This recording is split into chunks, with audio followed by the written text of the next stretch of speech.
Ahora Ay, Dios. sí. Ay, qué nervios. ¿Cómo están? A ver, estamos en vivo ya. Buenas tardes. ¿Cómo están? Bueno, Hola, buenas tardes. quiero darle la Hola. bienvenida a la señora Estela Inés Rusowski. Es psicopedagoga y es máster en neuropsicología y su matrícula 031. Es un placer enorme tenerte con nosotros, Estela. Quiero darte la bienvenida de Hola. todo corazón y agradecerte por tu amabilidad de tomarte este ratito para compartir con nosotros. ¿Qué tal? ¿Qué tal, Andrea? Hola, Nancy, ¿cómo están? Y a Hola todas, Estela, hola todos, Andrea, ¿cómo están? ¿cómo están ustedes? Bien, mira, yo acá, bueno, ahí dispuesta a charlar con ustedes. Vamos a ver cómo podemos conversar. Me imagino que vamos a tener una hermosa conversación. Bueno, Nancy, buenas Sí, tardes. Bienvenida, mi buenas compañera tardes. de equipo acá en Iguazú. Así que bueno, mi nombre es Andrea Fuentes, soy del grupo TDAH Iguazú Despierta. Tenemos también el grupo de Red Federal Misiones y Despierta el Mercosur. Así que la idea es, somos un grupo de padres dispuestos a ayudar y a colaborar, visibilizar y concientizar sobre el trastorno por déficit de atención que puede ser con o sin hiperactividad. Así que, bueno, nada, esta tarde vamos a escuchar un poco las sabias palabras de nuestra querida Estela, que nos ayuda un montón en este camino. Y después, bueno, vamos a poder ir contestando algunas de las preguntas que tengamos entre todos, ¿no? Dentro de lo posible y del tiempo de ella, poder contestar las dudas que tengan. Así que, bueno, adelante, Estela, te damos la bienvenida. Bueno, Andrea, gracias por esa hermosa presentación. Bueno, en realidad, eh, con el TDAH hay tanto que decir y hay tanto ya dicho, ¿no? Pero igual hay mucho por recorrer, así que yo creo que estamos haciendo mucho trabajo, ustedes están haciendo un trabajo excelente por medio del movimiento Iguazú Despierta realmente. Y bueno, y ahora tenemos por estas maneras virtuales la alternativa de salir a todo el mundo si queremos, ¿no? Así que si no despertamos ahora, no despertamos más. Así que bueno, y el TDAH justamente es un trastorno del neurodesarrollo que afecta a una importante porcentaje de la población. En niños alrededor del 5 al 7%, en adultos un poquito menos, pero estamos cada vez más trabajando sobre la visibilización del TDAH, no solamente en niños, sino también en adultos. Es decir, que es como nunca tenemos que considerar la información necesaria para poder entender a las personas con este trastorno, porque si no lo agarramos a tiempo, si no trabajamos a tiempo, si no lo detectamos y diagnosticamos y rehabilitamos, podemos contar con adultos con consecuencias de conducta muy graves. Y bueno, y el TDAH lo que hace es afectar justamente dos aspectos, la atención y otro con la conducta. Y cuando hablamos de la conducta nos estamos refiriendo a las más relevante parte de la conducta, que son las fallas en el control de los impulsos.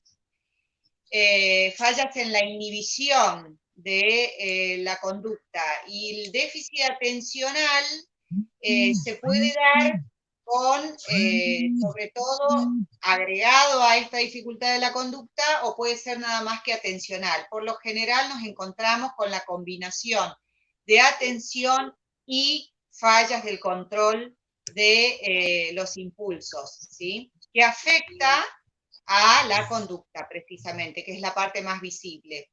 Así que bueno, para contarles un poquito más en general, nos encontramos con cuadros de personas de mucho movimiento, muy inquietas, personas que les cuesta mucho focalizar la atención en un determinado estímulo, personas que tienen que dar muchas vueltas o muchos giros para comenzar una actividad, les cuesta mucho mantener la atención para conservar la organización de la conducta para realizar la actividad y llevarla a cabo, y por lo general dejan todo sin terminar, es decir, las conductas de la operatoria de algo que hayan elegido hacer, les cuesta mucho concluir.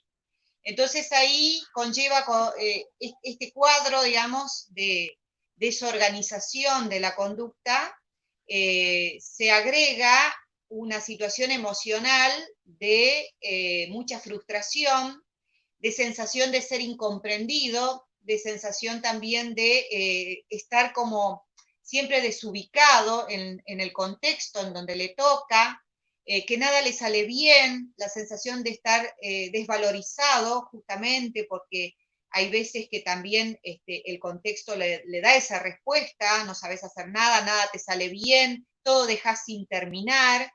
Entonces se va agregando toda una situación emocional que agrava más el cuadro, ¿no?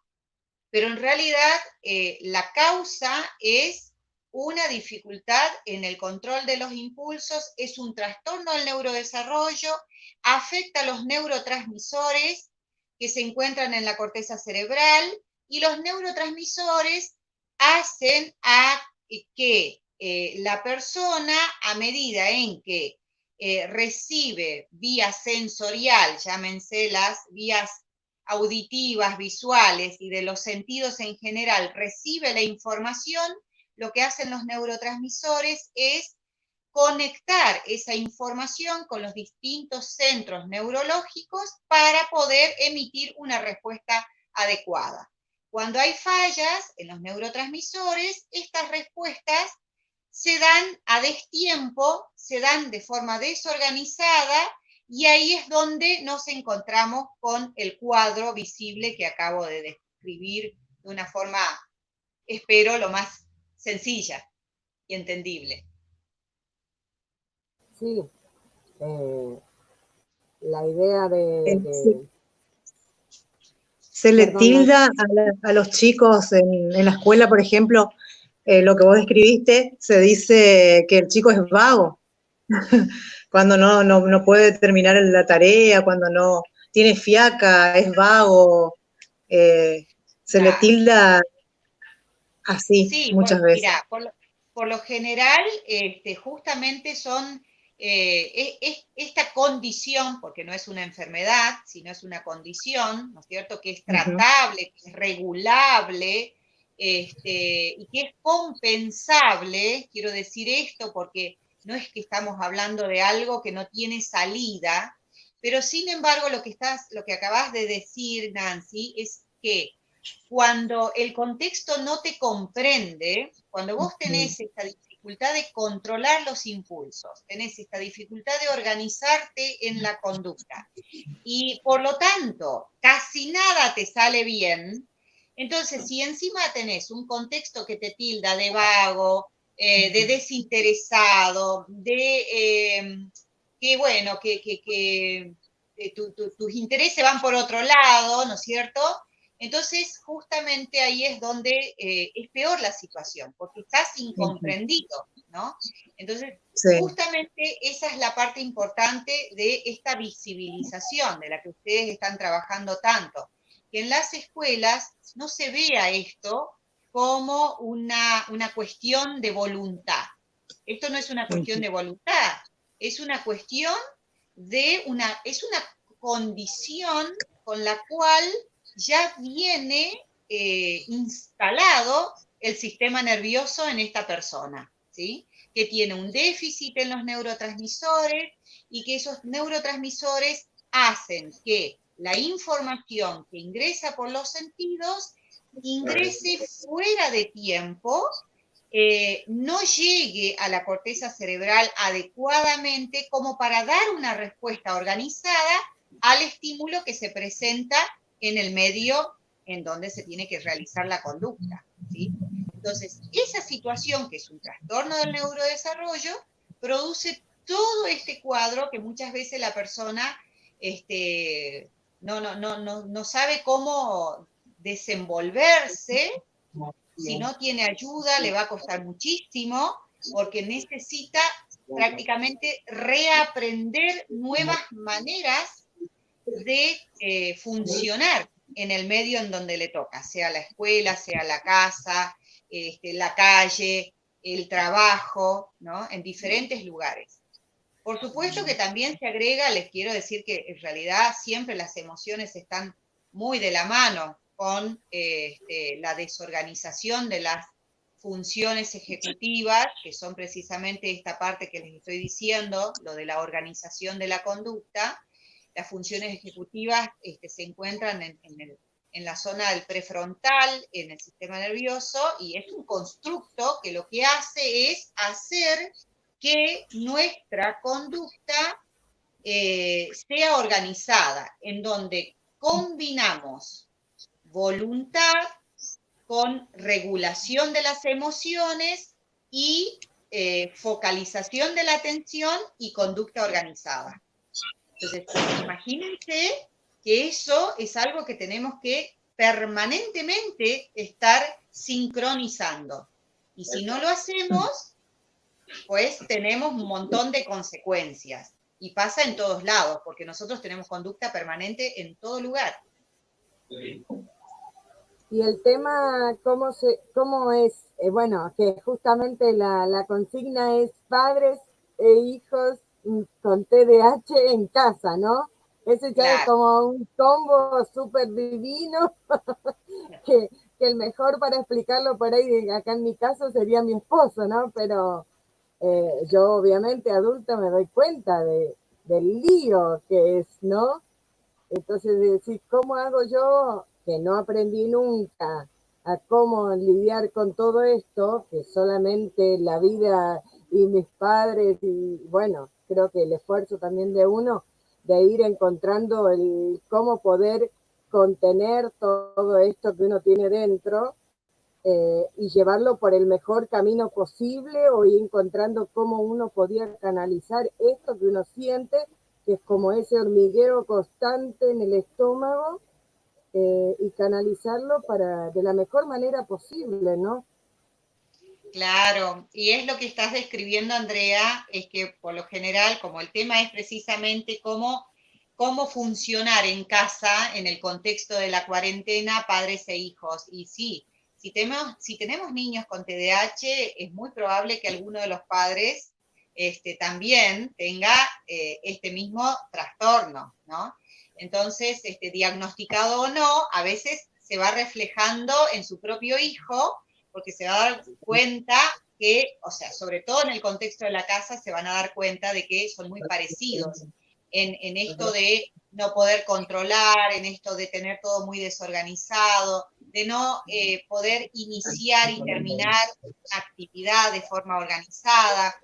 Entonces, esto si no se comprende qué es lo que les está pasando y se entiende que se trata de hacerse la contra uno al otro, o se entiende que es un acto de desinterés, ¿no?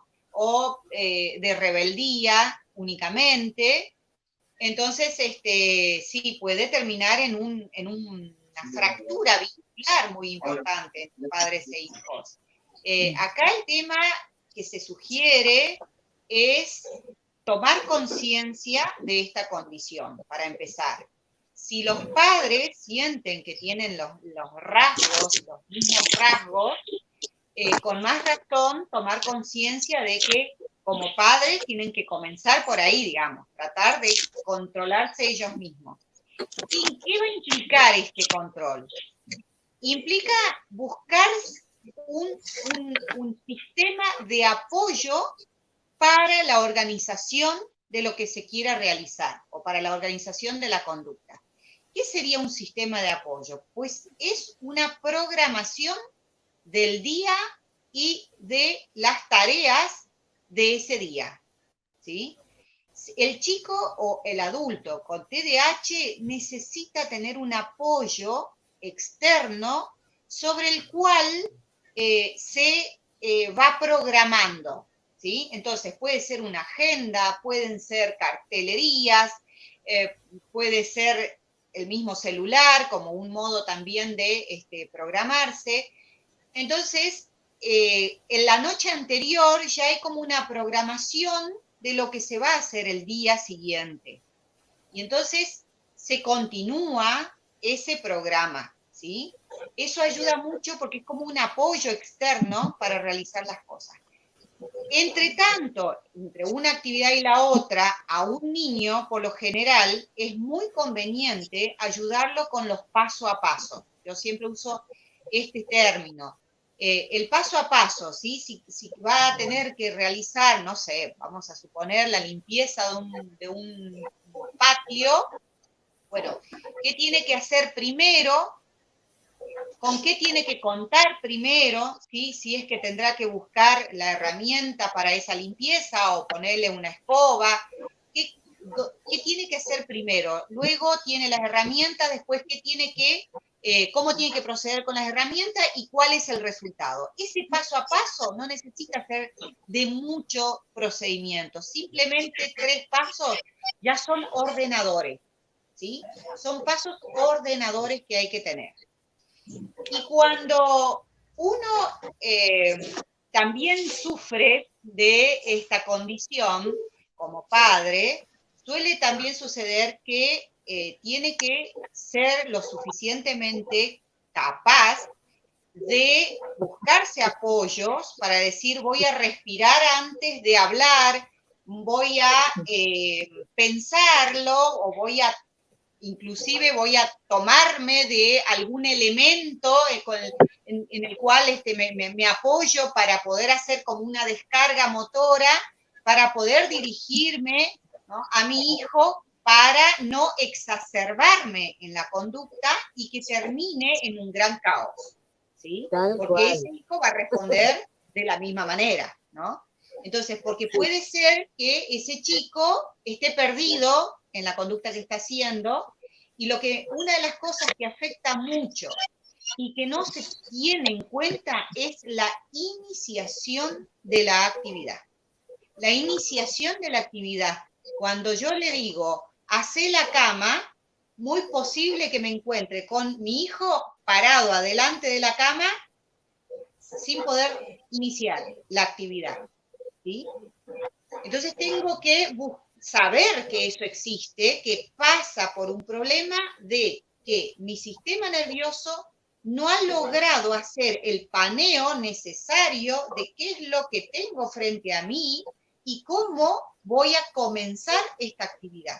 Una vez que la tengo empezada, la puedo continuar y probablemente terminar, o puede que me pierda en el camino, pero la iniciación es fundamental. Entonces, a veces como padres hay que ayudar a iniciar a los chicos en la actividad.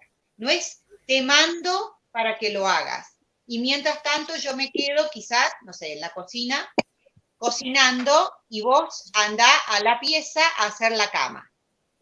Me voy a la media hora y el chico está parado frente a la cama y nada se tocó, ¿no? Entonces ahí, en vez de exacerbarme, tengo que ayudar a iniciar la actividad. Y ahí arranca. ¡Ay, Dios! Juro que es así tal cual. Y no sé, viste, uno piensa que, bueno, mi hija ya va a cumplir 12 y decir, ya tendría que saber todo. Y uno, está bien, yo no la, es que también no la quiero justificar. Nunca la justifiqué ni desde que los 4 años que la diagnosticaron y empezamos con el tratamiento.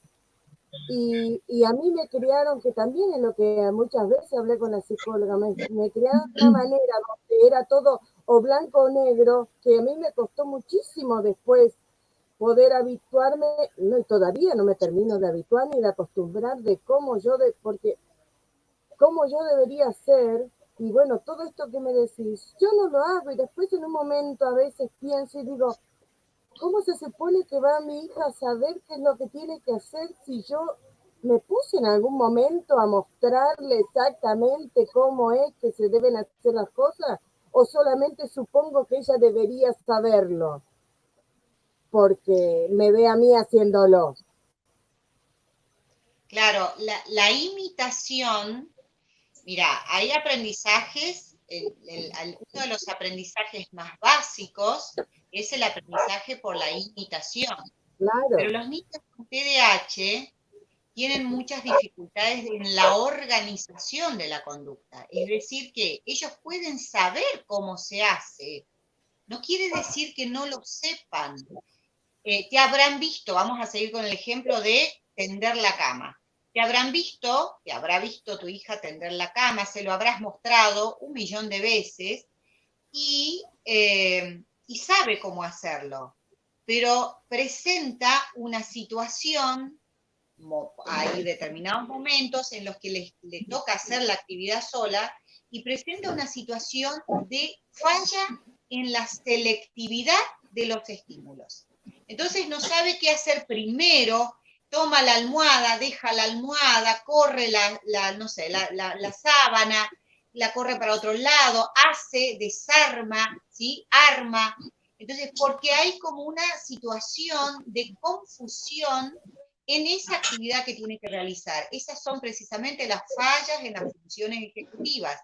Entonces, ahí es donde a veces es una mínima intervención la que hay que hacer, mínima, porque a veces es nada más que, a ver, ¿te acordás? Paso a paso. Primero esto y después, primero esto, segundo esto y después esto.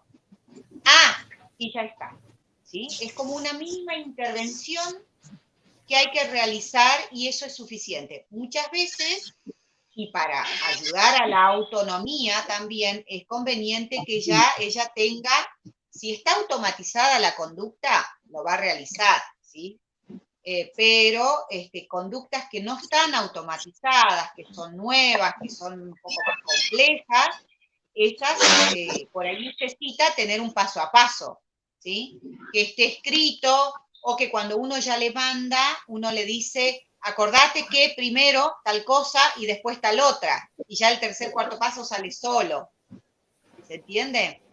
Uno tiene que ser un poco más explicativo en estas, con niños que sufren de esta condición. Ese es otro tema también. 1000 veces dije, voy a comprar para hacer carteles, voy a hacer láminas, voy a hacer cartulina, me voy a comprar un pizarrón con imán.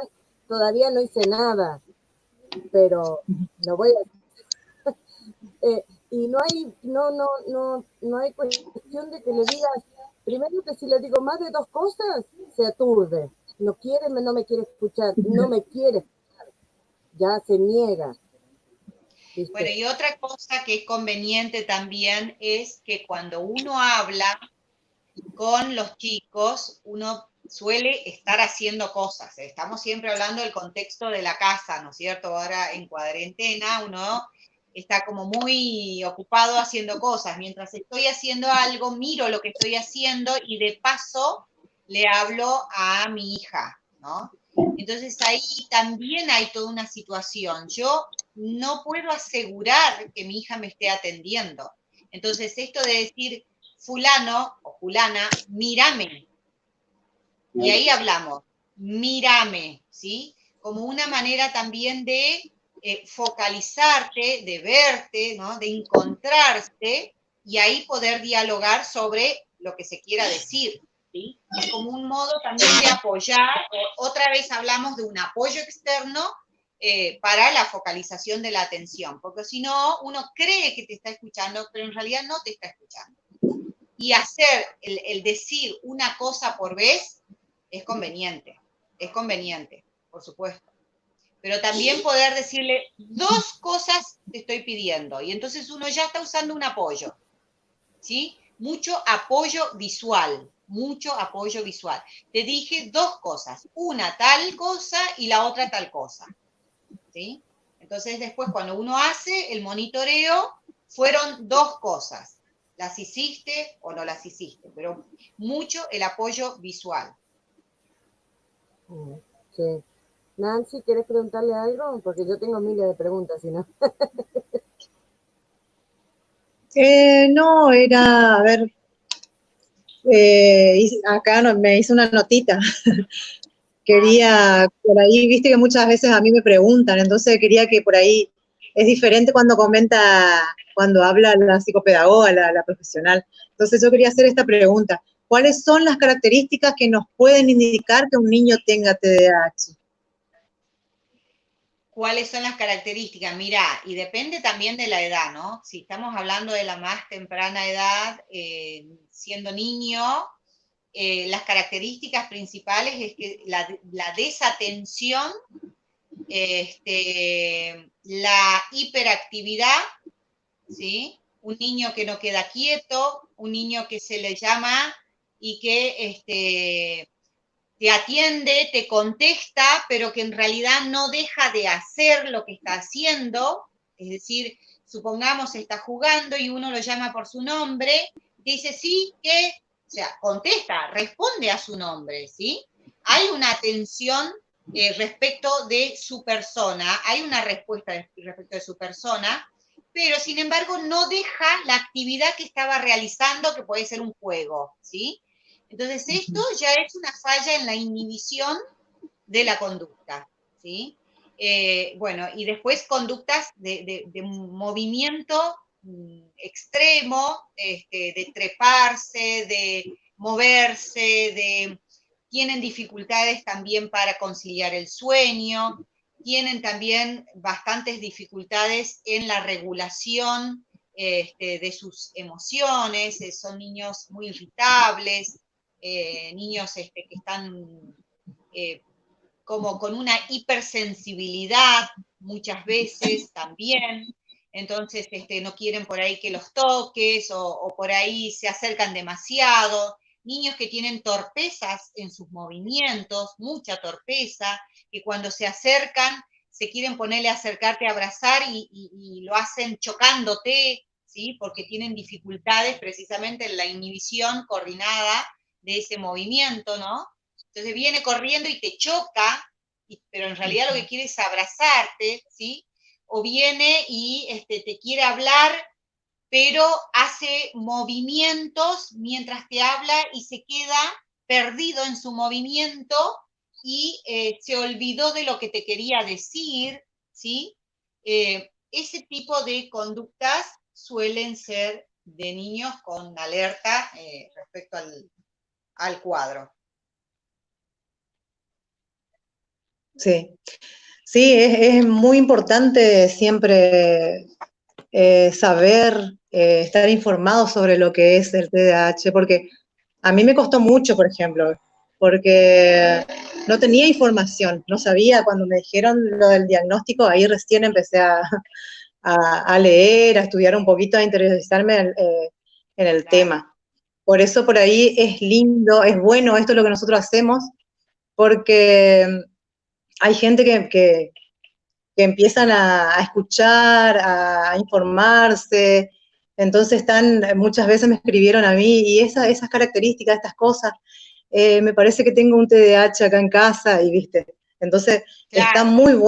está muy bueno esto, porque antes, bueno, yo por ejemplo en nuestro caso no sabíamos, no teníamos información, entonces fue algo que como desconocíamos teníamos que de estudiarlo.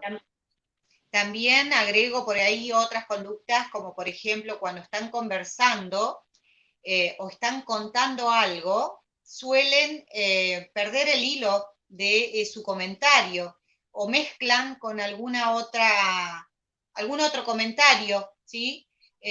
Usan a veces muchos comodines en su vocabulario como una manera de retomar la atención, ¿no es cierto?, de lo que estaban por decir, ¿sí? Porque pierden el sentido, no el sentido en sí de lo que quieren decir, sino que se pierden en su comentario y lo retoman, pero necesitan usar alguna muletilla, ¿no? Como para poder retomar, ¿sí? Es porque hay un déficit atencional, entonces se va la atención de la semántica, es decir, del sentido de lo que estaban queriendo decir.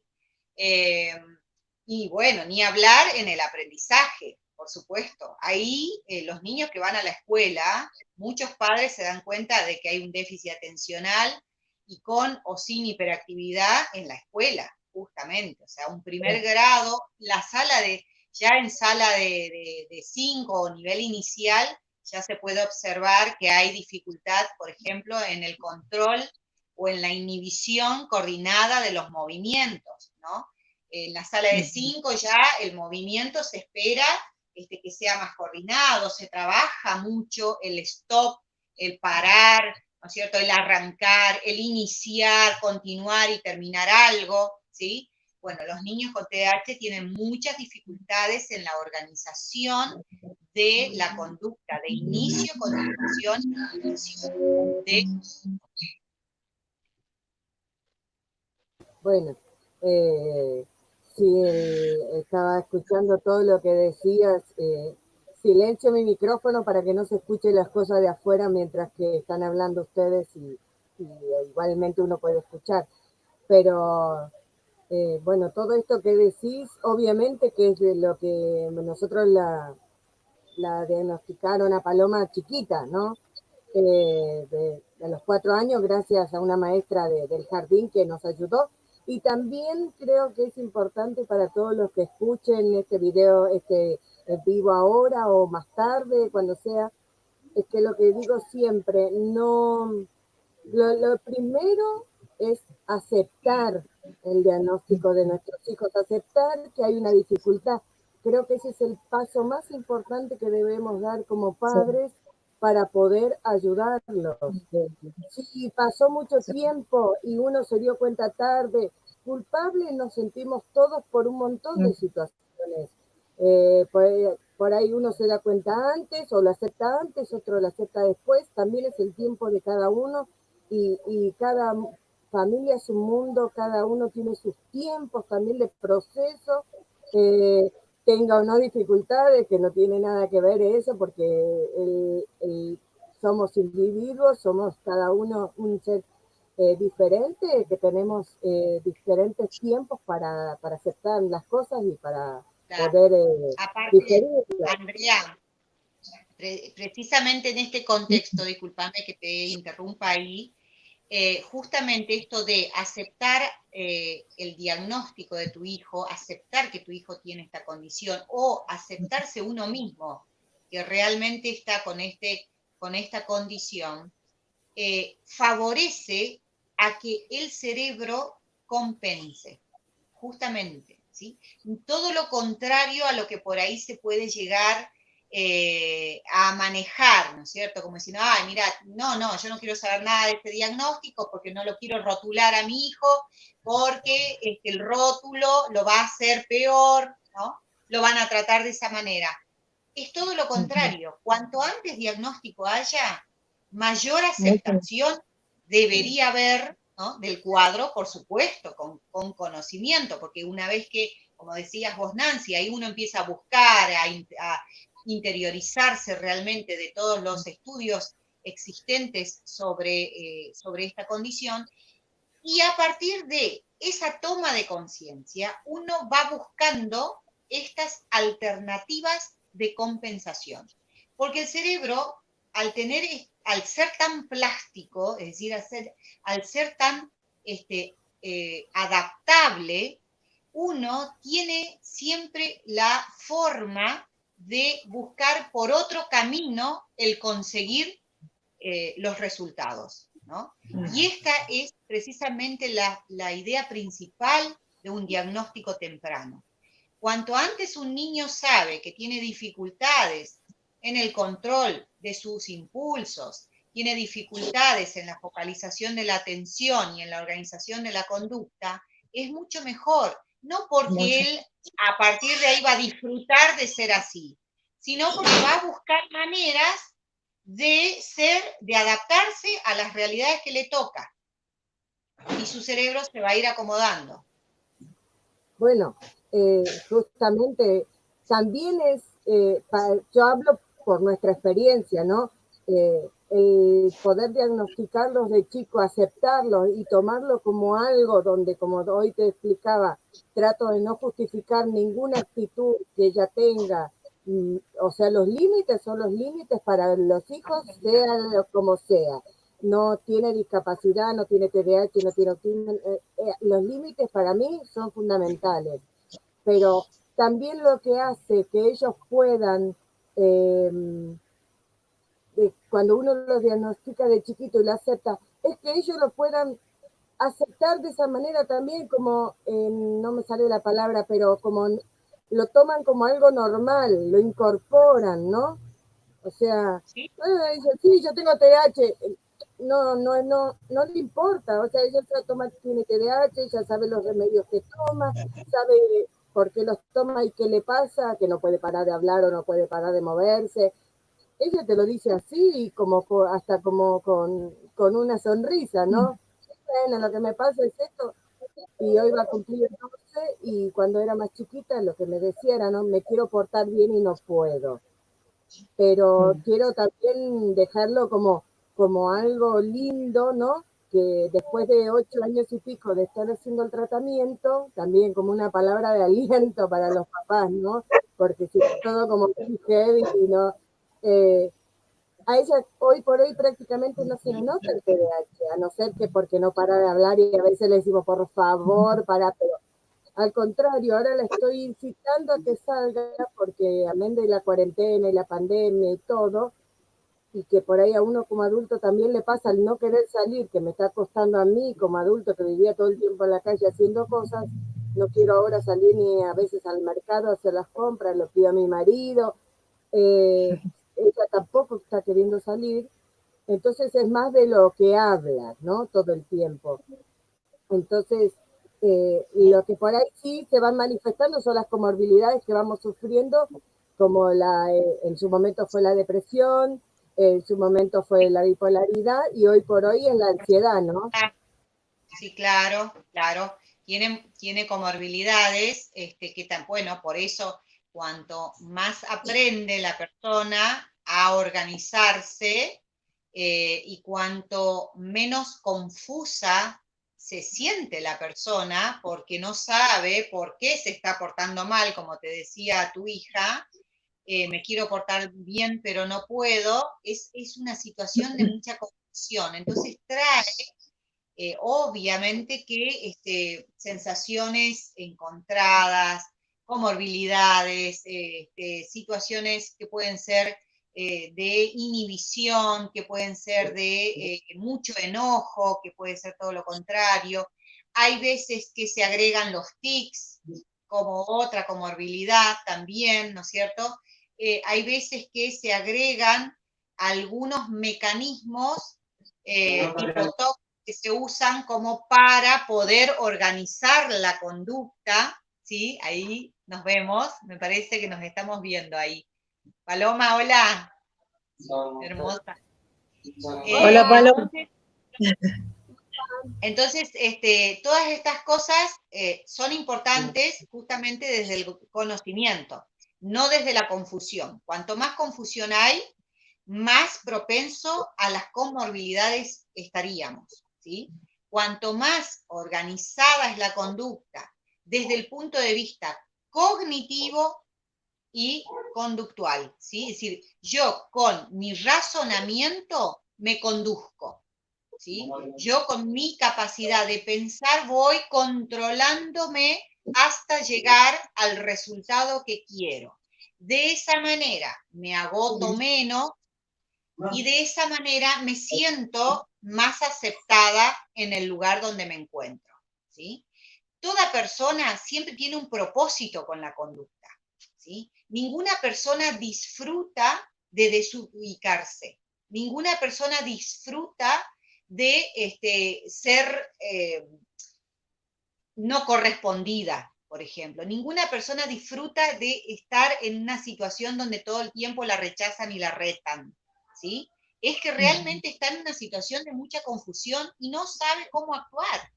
Entonces, cuando la persona puede entender cómo conducirse de manera tal que pueda ser aceptada y no se agote en el intento, esa persona comienza a buscar esa vía, ese camino, por más que le cueste. Y ahí es donde el trabajo cognitivo-conductual es muy importante como parte del tratamiento de un TDAH. ¿Por qué? Porque es ayudar a que la persona piense sus actos, programe sus actos, ¿sí? Y los logre, los lleve a cabo de la manera más aceptada posible. Te hago una preguntita acá que tenemos a Ana Sayas de Posadas. Buenas tardes, Sí. Ana, bienvenida.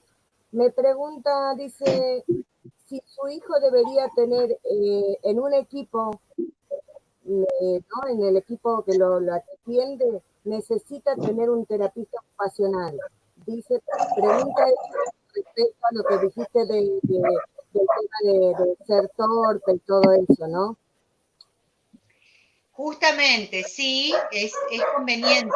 Es conveniente en la medida en que tenga compromiso en sus, o sea, en la medida en que sea un TDAH, con justamente hiperactividad, y tenga mucha torpeza en sus movimientos, y depende mucho también la edad de este niño, pero sí es conveniente porque la terapista lo que hace es ayudar justamente a conocer su cuerpo, coordinar los movimientos del cuerpo y aprender de manera organizada las actividades básicas de la vida diaria.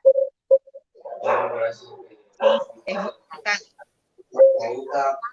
Preguntar algo, si no yo iba a decir el tema de las frustraciones, eso tan marcado, ¿no? La primera en que ya quiere abandonar todo, ¿cómo se puede, aparte, bueno, con las terapias obviamente, ¿no?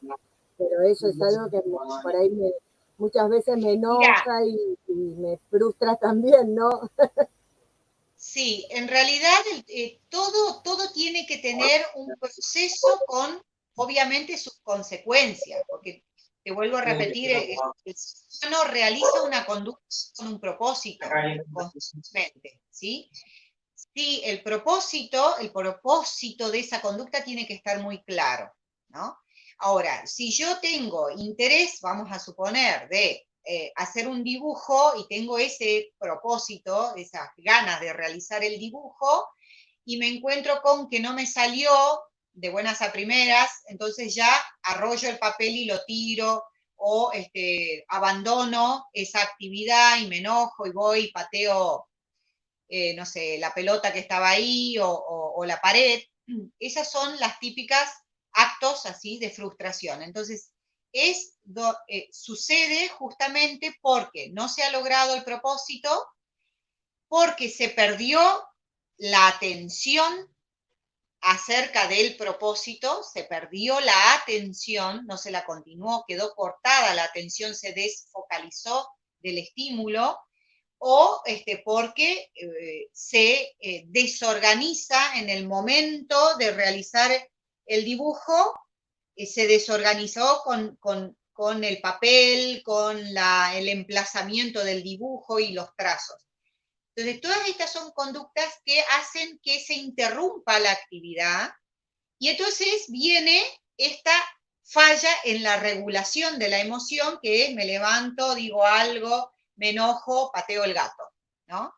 Entonces, ahí justamente hay que intervenir en el ordenamiento, ¿sí? Si tiene una intención de hacer algo, lo ideal es que un niño con TDAH tenga de entrada un paso a paso, un ordenamiento de las cosas. ¿Vas a dibujar? Bueno, contá con todos los elementos al principio. ¿Tenés la idea en la cabeza? Ahora empezás a hacerlo. Te podés perder, retomá, es decir, un paso a paso para que sienta que tiene que seguir algo que está ordenado exteriormente, ¿sí? Porque si no, lo que pasa es que se naturaliza esta conducta de me levanto y dejo todo sin terminar, ¿sí? Entonces la terapia, por supuesto, ayuda a comprender, a racionalizar esta situación de que toda conducta tiene un resultado y debemos llegar a ese resultado lo más satisfactorio posible. ¿Qué significa la satisfacción y no perder la atención en el camino y quedarse en el intento? Bueno, todo eso se trabaja desde la terapia, pero desde la casa siempre es conveniente una mínima intervención, decir, mira, acordate que tenés mínimo 3 pasos y vas a llegar a lo que querés hacer. Sí, bueno, no sé, a ella le pasa que empezó con lo de quimioterapia y cuando empezó ya era, con todas las cosas, es así. Ella quiere ganar antes de empezar ni siquiera a practicar. O ya en quimioterapia ella se veía volando con el caballo, ya le decía el psicólogo yo, bueno, besito esa paloma y ella piensa que ya es una jockey, que está ya cabalgando con tiene el ya todo puesto, ¿viste? Ni había empezado, nunca en la vida se había subido un caballo.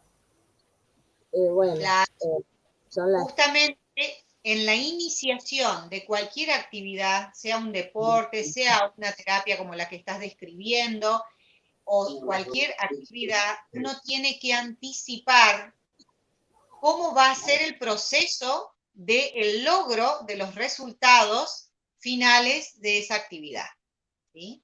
Entonces, mira, te aviso que vas a comenzar de esta forma, vas a continuar con estos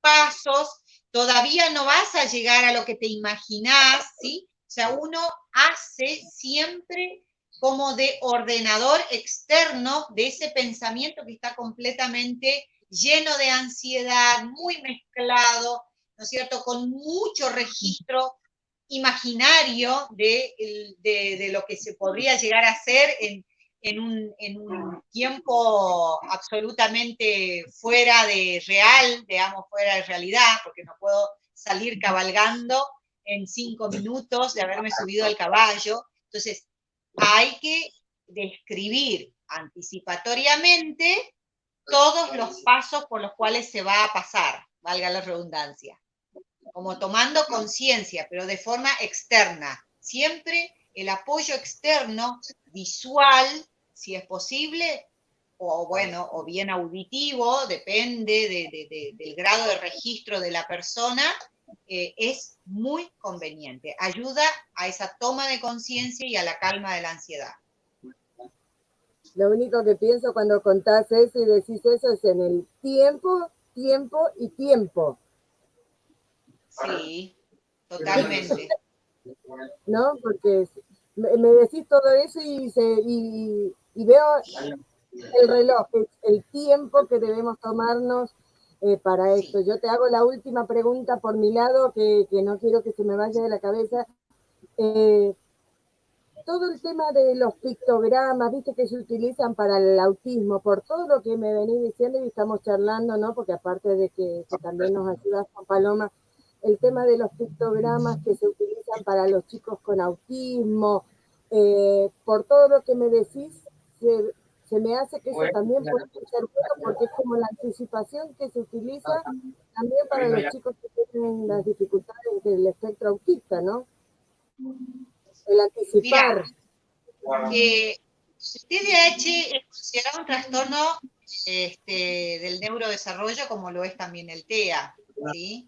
En algunas cosas, nosotros ya hoy no estamos hablando siempre con cuadros tan puros. Uno los describe así, pero en realidad,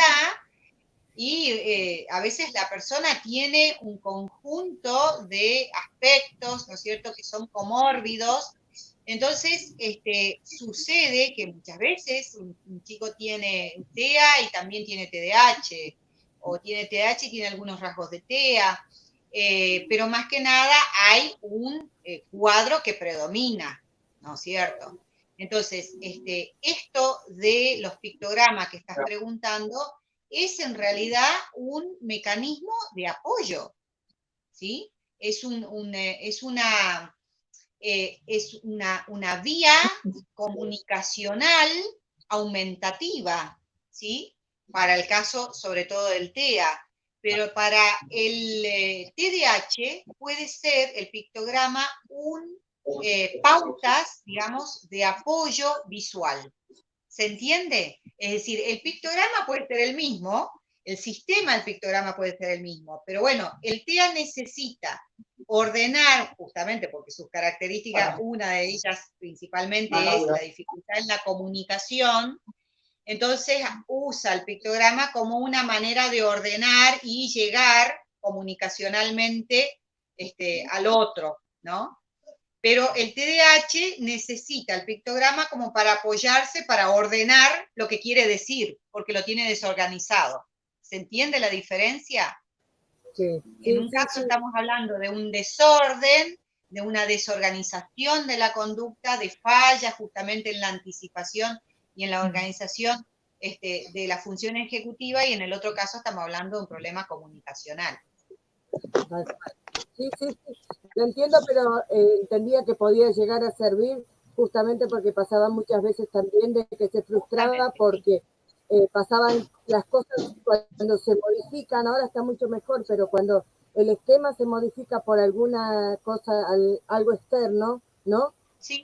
O iba a venir un amigo y no viene, o lo que fuere, entonces sí, ahí es como que se ataca, ¿viste? Necesitas el apoyo externo para que se pueda, valga la redundancia, apoyar y ordenarse, ¿sí? Calmarse, ¿sí? Ordenar su conducta. Exactamente, está muy bien. Es el uso de los paso a paso, pictogramas.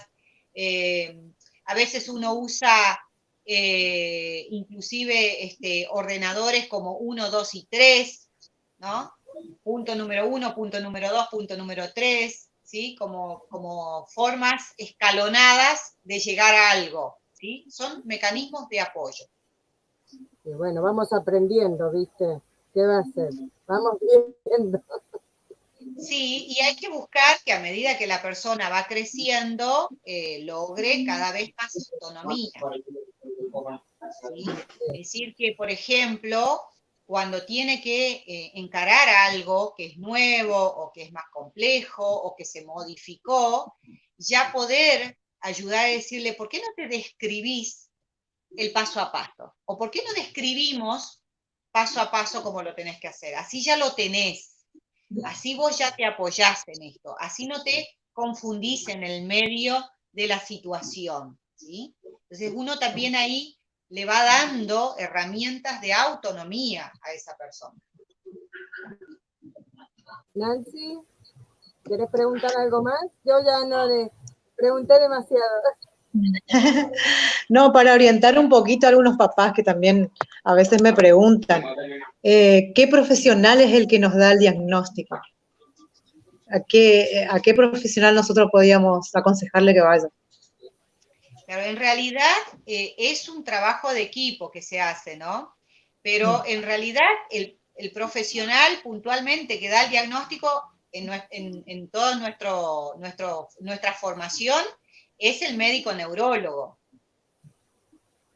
Pero el psicopedagogo, que está formado, por supuesto, en las neurociencias, lo que hace es una apoyatura, que yo le llamo prácticamente de laboratorio, que le da esos datos que son de insumo para el neurólogo para poder determinar finalmente el diagnóstico. Entonces, a veces el diagnóstico ya queda a las claras en este trabajo de laboratorio que hace un psicopedagogo especializado, ¿no es cierto?, para detectar. ¿Por qué? Porque ¿qué es el laboratorio? Es una administración de baterías, ¿no es cierto?, neurocognitivas, ¿sí?, y neuroconductuales, como para determinar, de acuerdo a la edad, cuáles son los patrones específicamente que presenta esa persona, y si están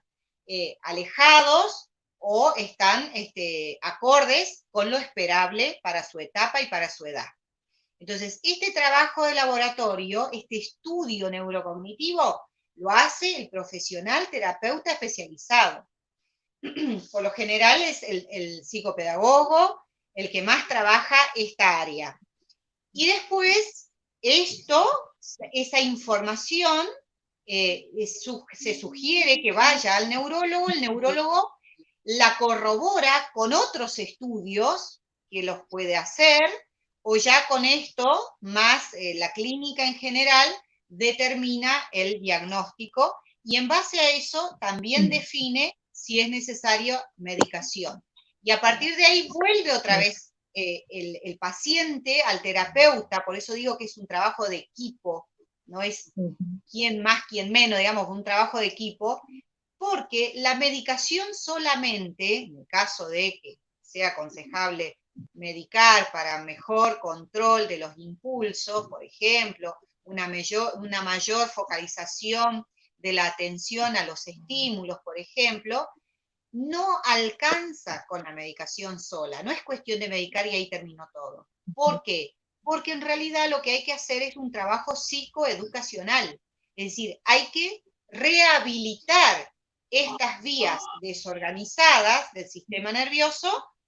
¿Con qué? Con diferentes tipos de actividades, orientaciones, sugerencias a la familia, o sea, todo un trabajo de rehabilitación que va combinado con la medicación. Entonces ahí otra vez hay un trabajo de neurólogo por otro lado, pero por otro lado el terapeuta especializado. No sé si pude contestarte. Perfecto, sí, muy bien. Sí, muy claro. Claro, medicación solo no es suficiente. No, sí. Pero hay un complemento, hay un equipo, hay que hacer equipo. Los profesionales tienen que trabajar cada vez más en equipo, porque el ser humano no es cerebro puro, no es contexto puro, no es intelecto puro, no es emoción pura, es la combinación de estas cuatro patas. Por lo tanto, eso implica miradas específicas de los profesionales en cada una de estas áreas y un trabajo de equipo, sí o sí. Bueno, bien. Bueno, fue un placer escucharte siempre y agradecida de corazón por haber participado de este mes de concientización sobre el trastorno por déficit de atención con o sin hiperactividad. Siempre es un placer escucharte. Estamos más que felices de que Dios te haya puesto en nuestro camino y poder siempre hacer un poco más, como digo, este camino también maravilloso que nos puso tantos y buenos profesionales que vamos conociendo, ¿no? Y también seres como los que cruzan por nuestra vida. Así que Nancy, también gracias por acompañarme en mis locuras. Bueno, gracias a vos, Andrea. Y quería invitar a la gente en general de acá de Iguazú, que aprovechen que la psicopedagoga Estela va a estar viniendo en agosto, no nos olvidemos. Así que Sí, aprovechar, así que nos alivia el viaje. En vez de irnos hasta allá, ella viene hasta acá, así que tenemos que aprovechar. Y sí, aprovechemos y que le tenemos a ella acá, la vamos a tener en agosto. Entonces, las personas que puedan. Ok, perfecto. Sí, los espero, por supuesto, para cualquier duda que tengan, consulta que quieran hacer. Voy a estar por allá desde agosto, sí, desde los días lunes voy a estar. Precisamente en la clínica Centro. Sí, perdón, Sí, está en Iguazú, está en El Dorado, está en Monte Carlo, así que, pobre Santa. Sí, y también sí, salimos para hacer capacitaciones. Claro, pero bueno, mirá, hay tanto para hacer en este sentido, nos tenemos que ayornar con todos estos nuevos conceptos para hacer que nuestra vida sea cada vez más de mejor calidad, en realidad, ¿no? Porque nos consideramos probablemente que no tenemos ningún inconveniente y sin embargo, ante la primera de cambio, como se dice, nos pasa que nos frustramos, estoy hablando ya como adulto, tenemos dificultades en nuestros trabajos, tenemos momentos terribles de exacerbación y de discusiones, alteraciones en nuestras conductas que no la esperábamos y decimos, epa, ¿y esto? ¿Qué me pasó? ¿No?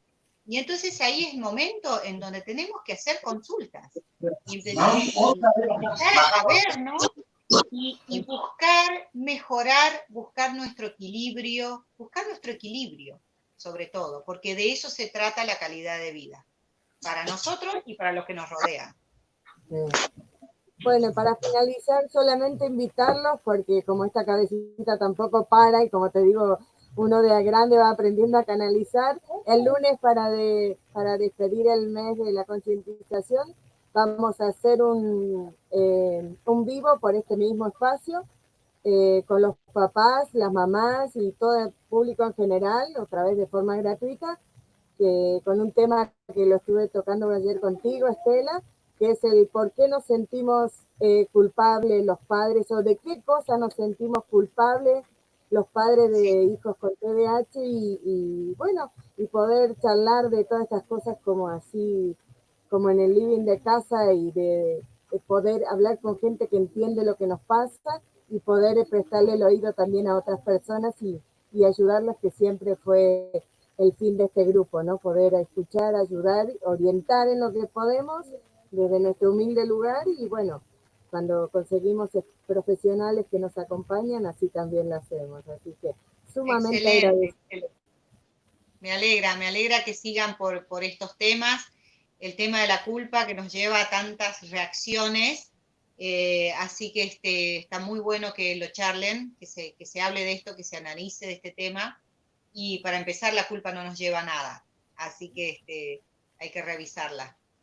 Sí, no, tal cual, pero son cosas que surgen, obviamente, que no lo podemos negar, surgen, de una u otra manera, por lo que sea, surgen. Así que, bueno, Nancy, un beso enorme. Un beso para las dos. Chao, gracias, chicas, muchas gracias. Gracias, Estela. Muchas gracias. A ustedes. Adiós. Chao, chao. Chao, chao.